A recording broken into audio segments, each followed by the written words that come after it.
무서운 분이 옵니다. 무서운 분. 모든 걸 다 기본으로 하겠다는. 기본 와이파이, 기본 소득. 다 그냥 기본 주택, 기본 금융, 기본 대출.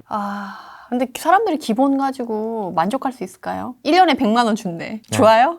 1년에 100만 원이면 사실 한 달이면 8만 원, 8만 원, 9만 원이거든요. 그러니까 8만 원 가지고 살 수 그거 있어요. 어떡하라, 뭐 하라고 그걸로. 그러니까 근데 사람이 기본을 가지고 살 수가 없어요. 물론 공짜 돈이 생기는 건 좋지. 근데 그 돈이 공짜 돈이 아니라는 거예요. 결국에는. 그게 돌고 돌아서.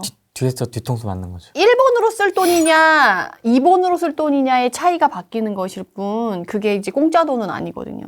그분이 오신다고 한다면 그분에 맞게 투자 전략을 세워야겠죠. 네. 웨이트라님 이제 투자자이시니까 투자자와 관련된 이야기를 좀 하자면 국토보유세. 뭐 지금은 약간 얘기가 쏙 들어갔습니다만 이게 뭐 여론 추이를 좀 보고 있는 것 같고요. 실효세율 0.17%에서 1%로. 그다음에 이제 부동산 감독원, 분양가 상한제 뭐 이런 얘기들이 나오고 있고 어쨌든 세금과 좀 관련되어 있는 부분들이 좀 있을 것 같습니다. 1번이 된다. 어떻게 하시겠습니까? 집값이 그렇게 막 그렇다고 해서 확 하락하진 않아요. 그분은 세금을 걷어야지 국토보유세든 뭐 기본이든 다 세금이잖아요. 네. 그래서 재정 지출이 많이 늘어날수록 이제 돈을 많이 써야 되기 때문에 세금을 더 많이 걷어야 되기 때문에 부동산 쪽에서 지금 몇십 조, 막 5조, 뭐 몇 조 거둔 거를 놓기는 쉽지가 않아요. 그래서 집값을 완전히 이렇게 떨어뜨릴 수는 없어요. 그분들도. 원하지도 않고. 그리고 시장 경제도 많이 흔들리기 때문에 집값이 떨어질 걱정은 크게 안 하셔도 될 것 같고 다만 이제 진입하는 시점을 달리해야 된다.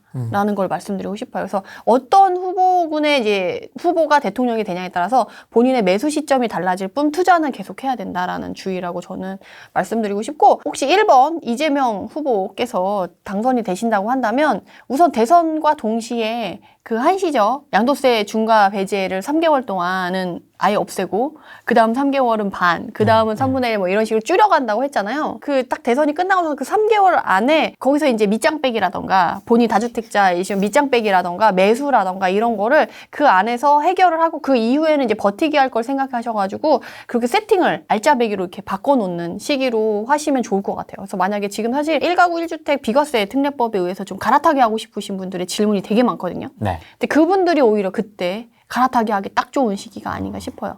근데 그게 타이밍이 딱 거기에 맞아서 내가 그 전에 매도를 하고 매수를 그 당시에 딱 할 수 있을지는 본인의 운에 따르긴 했는데 그때가 오히려 이제 매수 타이밍이나 좋은 시즌이 아닐까 싶어요. 그때 양도세 중과 배제 받으면서 팔 사람들은 팔고 저도 만약에 그때가 되면 못난이 이제 한두 개 남은 게 있는데 굳이 팔진 않아도 되는데 양도세 중과 배제를 굳이 빼주겠다고 한다면 한두 개 정도는 팔고 더 좋은 걸로 저는 갈아타려고 예상을 하고 있거든요. 그래서 이제 그 후보가 누가 되냐에 따라서 잘 본인의 매도 시점이라던가 매수 시점을 잡으시면 좋을 것 같아요. 그래서 아까 말씀드린 대로 대선 전에 사셔야 될 분, 대선 후에 사셔야 될 분 중에서 대선 후에 사셔야 될 분은 이재명 후보가 된다면 3개월 이내에 매수를 하고 매도를 하고 이런 식으로 하는 게 좀 좋지 않을까 싶고 이재명 후보가 되더라도 솔직히 요새 좀 보면 옛날에 되게 완강했었잖아요. 근데 이제 사람들이 이제 여론이 그렇게 형성이 되니까 좀 바뀌는 면모가 빨리빨리 바뀌시잖아요. 그런 면에서 봤을 때 어떻게 보면 또 이분이 되셨더라도 우리가 생각한 것만큼 암흑의 시기는 아닐 수도 있겠다라고 얘기하시는 분들도 계시더라고요.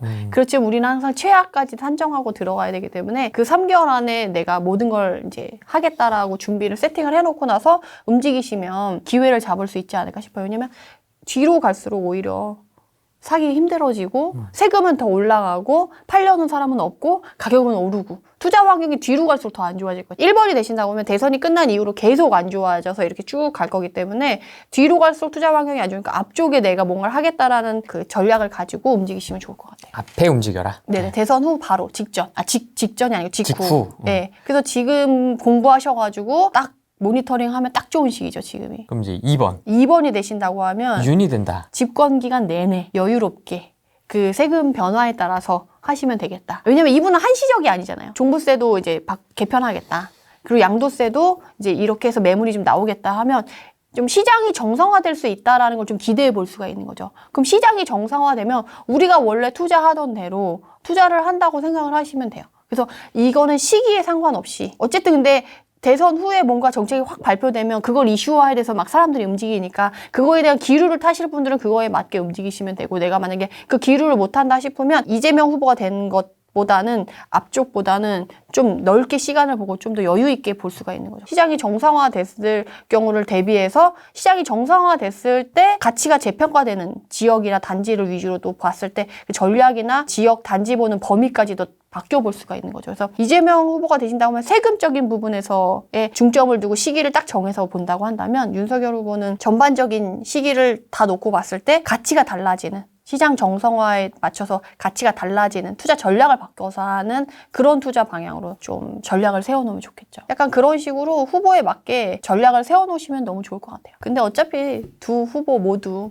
어떤 분이 되시든 가격이 막 이렇게 하락되기 쉽지 않다. 쉽지 않다. 솔직히 하락장에서도 수익을 보는 방법이 있잖아요. 그래서 하락장에서도 투자를 할 수가 있고 투자를 할 건데 대선이 누가 됐냐에 따라서 난 투자를 절대 못하는 환경이 될 거야. 이건 절대 아니라는 거죠. 그래서 그거에 대해서 대비를 하시면 좋을 것 같아요. 누가 된다 해서 이제 부동산은 끝났어 이런 건 없다. 네, 그거는 거짓말이죠. 그 기억나세요? 파리 대책 기억나세요? 종합 선물 세트 쫙 아주 이쁘게 포장해가지고 딱 이렇게 내놓고 3월 31일까지 그때 팔라고 기억나세요?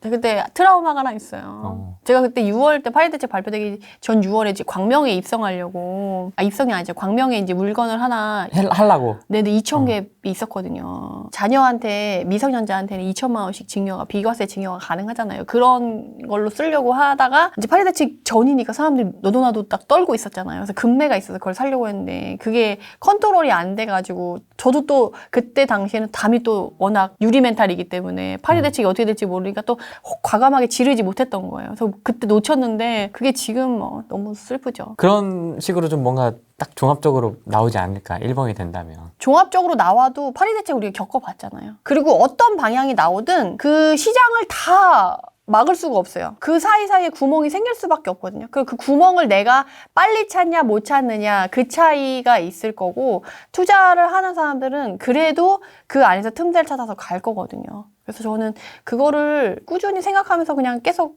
방법 찾아가면서 공부를 하시고 투자를 하시면 될 것 같아요. 어차피 거기 안에서 투자를 할 사람들은 자산을 늘리는 거고 그것 때문에 너무 두려워서 아무것도 못하고 가만히 있으신 분들은 결국엔 또 자산이 늘어나지 않는 본인의 선택에 따라서 결과가 달라지는 거죠, 결국. 그래서 제가 요새 강조드리고 자주 말씀드린 게 다 같은 상황이다. 어떤 후보가 되든 어쨌든 같은 상황인 거예요. 우리나라에 살고 있으니까. 똑같은 상황인데 내가 거기 안에서 어떤 선택을 하고 어떤 행동을 하냐에 따라서 결국 다른 결과를 가져온다는 거죠. 그렇죠. 그건 여러분의 몫이에요. 파리 대책 나왔을 때 9.13 우리 다 똑같이 겪었잖아요. 네. 그 규제들을 다 같이 맞았는데 어떤 사람은 여기가 있고 어떤 사람은 여기가 있고 이게 다 다르니까. 그렇죠. 코로나 전후로 지금 자산 격차 너무 많이 벌어졌어요. 거기에 여러분들이 내가 다른 결과를 이끌어낼 수 있는 사람이 되기 위해서 선택을 하셔야 되는 시기인 거죠, 지금이. 2022년 부동산 시장에서 가장 좀 주목해야 할 이슈 3가지를 꼽는다면 뭐가 있을까요? 저는 미국의 테이퍼링과 금리 인상이 1번이라고 생각해요. 사실 우리가 막 어떤 물건 사야 돼? 우리 시장이 어때?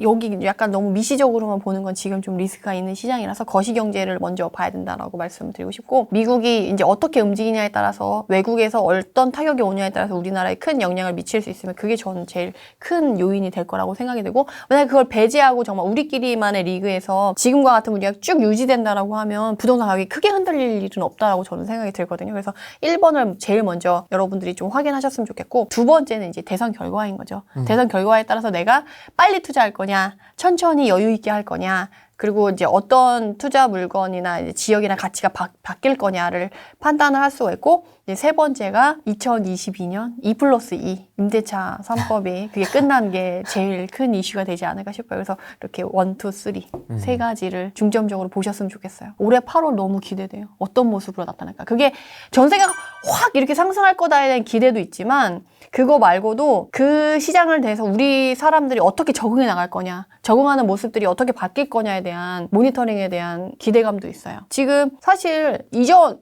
너무 빠르게 임대차 시장이 지금 변하고 있거든요. 월세는 절대 안 사라라는 생각을 갖고 있었던 사람들이 너무 많았던 게 정말 최근까지도 있었거든요. 지금은 근데 바뀐 게 정말 금방금방 바뀌었어요. 근데 그러면 2+2가 됐을 때 과연 이 월세 가속화가 더 심해지고 임대차 시장 안에서도 자산 격차가 얼마나 벌어지는 그 계기를 만들 거냐, 지각 변동을 만들 거냐에 대한 그게 너무 궁금해요, 사실. 그래서 그 2+2가 세 번째로 큰 영향을 미치지 않을까 싶습니다.